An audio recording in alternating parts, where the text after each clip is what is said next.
Hello दोस्तों, my name is Rajan, you watching my YouTube channel Ishan English वाले। दोस्तों आज मैं बताऊंगा कि हाइड का प्रयोग कहाँ करते हो, कैसे करते हैं विथ स्पोकन इंग्लिश में। दोस्तों आप इस वीडियो के साथ बने रहे, आज मैं सारा कंसेप्ट क्लियर कर दूंगा आपका हेड से रिलेटेड। तो दोस्तों चलो मैं चलता हूँ आपका हेड का प्रयोग कैसे करते हैं। Let's go start.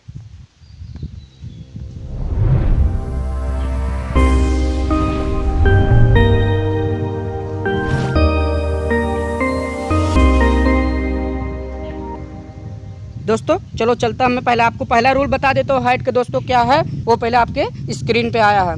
पहला एग्जांपल है दोस्तों, यानी रूल है, कर्ता या सब्जेक्ट के पास किसी चीज़ का होना या ना होना पाया जाता है वो भी पास्ट में दोस्तों, तब आप हाइड का प्रयोग कर सकते हैं। दोस्तों मैं अभी स्ट्रक्चर और एग्जाम्पल बताऊँगा तब आप समझ जाएंगे। स्ट्रक्चर इसका क्या होता है दोस्तों हाइड का, वो मैं पहले आपको बता देता हूँ। पहला स्ट्रक्चर है दोस्तों, subject plus head plus verb की फर्स्ट फॉर्म प्लस ऑब्जेक्ट, ये हेड का स्ट्रक्चर है। अभी मैं आपको एग्जाम्पल कराऊंगा तो आपको सारा कंसेप्ट क्लियर हो जाएगा। पहला एग्जाम्पल है दोस्तों, मेरे पास एक कुत्ता था, आई हैड ए डॉग। मैंने आपको जैसा बताया वैसा ही है, यानी पास्ट में है दोस्तों। दूसरा एग्जाम्पल है, मेरे पास एक कार था, आई हैड ए कार। ये भी मैं बता दिया हूँ दोस्तों आपको पहला रूल में क्या है। अभी और एग्जाम्पल 2-4 एग्जाम्पल मैं कराऊंगा तो आपका सारा कंसेप्ट क्लियर हो जाएगा दोस्तों हाइड से रिलेटेड। तीसरा एग्जाम्पल है दोस्तों,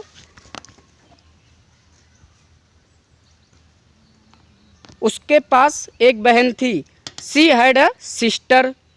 चौथा एग्जाम्पल है दोस्तों, तुम्हारे पास एक मकान था, यू हैड अ बिल्डिंग। अभी मैं दोस्तों आपको हेड से रिलेटेड दूसरा एग्जाम्पल यानी दूसरा रूल बताऊंगा तो आपका सारा कंसेप्ट क्लियर हो जाएगा। इस पर बहुत गौर कीजिए। दूसरा हमारा रूल है, भोजन या पे लेना या किसी परेशानी को सहन करना। और दोस्तों आ जाए इस सेंटेंस में, वो भी पास्ट में रहे, और यदि आप इंट्रोगेटिव या नेगेटिव बनाएंगे दोस्तों तब इस स्ट्रक्चर का प्रयोग कर सकते हैं। मैंने दोस्तों हेड से रिलेटेड अगर नेगेटिव या इंट्रोगेटिव आप बना रहे हैं तो आपको 2 स्ट्रक्चर बताए हैं दोस्तों। पहला स्ट्रक्चर नेगेटिव से है, दूसरा इंट्रोगेटिव से है। वो स्ट्रक्चर कौन सा है चलो मैं आपको दिखाता हूँ आपके स्क्रीन पे। पहला है दोस्तों स्ट्रक्चर जो है, subject plus did not had plus verb की फर्स्ट फॉर्म प्लस ऑब्जेक्ट, ये नेगेटिव के लिए है दोस्तों। यदि आप इंट्रोगेटिव बना रहे हैं, did plus subject plus had plus verb की फर्स्ट फॉर्म लगेगा दोस्तों। यदि सेंटेंस में आएगा कोई परेशानी या भोजन ले रहे हैं वो भी पास्ट में रहेगा, तब आप इस दोनों स्ट्रक्चर का प्रयोग कर सकते हैं, अन्यथा आप पहला ही स्ट्रक्चर का प्रयोग करना। एग्जाम्पल में भी अब आपको करा दे रहा हूँ दोस्तों, सारा कंसेप्ट आपका क्लियर हो जाएगा। पहला एग्जाम्पल है दोस्तों, आपकी स्क्रीन पे आया है, उसके पास अब कोई परेशानी नहीं था। मैंने एग्जाम्पल जो रूल आपको बताया उसी आधारित पे मैं आपको एग्जाम्पल भी दिया हूँ दोस्तों। उसके पास अब कोई परेशानी नहीं था, यानी दोस्तों he did not had any problem now, ये दोस्तों पहला रूल है। दूसरा क्या है, इंट्रोगेटिव है। पहला नेगेटिव था, दूसरा इंट्रोगेटिव है। क्या है वो देखते हैं। क्या तुम 5 बजे स्नान करते थे, did you had a bath eight 5 o'clock। मैं दोस्तों अभी आपको और एग्जांपल कराता हूँ तब आपका कंसेप्ट क्लियर होता है।